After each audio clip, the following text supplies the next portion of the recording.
সিরাজগঞ্জের বেলকুচির সুবর্ণসারা থেকে cover van ভর্তি ভারতীয় সুতা উদ্ধার করেছে পুলিশ। রাত ৯টার দিকে থানা পুলিশ অভিযান চালিয়ে ১১০ পাউন্ডের ৭৫ ব্যাগ ভারতীয় ব্র্যান্ডের সুতা জব্দ করা হয়।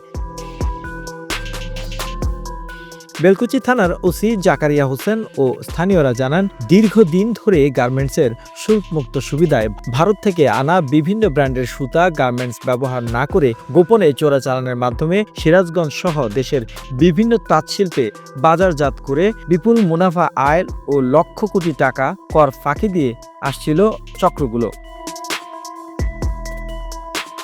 এই বিষয়টি স্থানীয় লোকজন সহ আইনশৃঙ্খলা বাহিনীর অবগত হলে কৌশলে পরিবর্তন করে অবৈধ এই ব্যবসা পরিচালনা করে বেলকুচির কুচক্রী সুতা ব্যবসায়ীরা। এ অবস্থায় রাত 8:30টার দিকে বেলকুচি উপজেলার সুবর্ণসারা সরকারি প্রাথমিক বিদ্যালয়ের মাঠের পাশের রাস্তা দিয়ে চট্টগ্রাম থেকে আসা ভারতীয় সুতা ভর্তি একটি কাভার্ড ভ্যান তাঁত শিল্প সমৃদ্ধ তামাই যাচ্ছিল। তখন স্থানীয়রা গাড়িটি আটকালে গাড়ির চালক চোরাচালানকারীরা পালিয়ে যায়।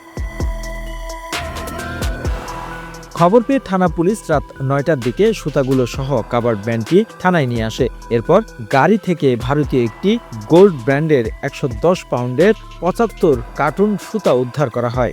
থানার ওসি জাকারিয়া হোসেন আরও জানান, সুতাগুলো আমদানি নিষিদ্ধ কিনা তা খতিয়ে দেখে আইনগত ব্যবস্থা নেওয়া হবে। The news Bangladesh desk report.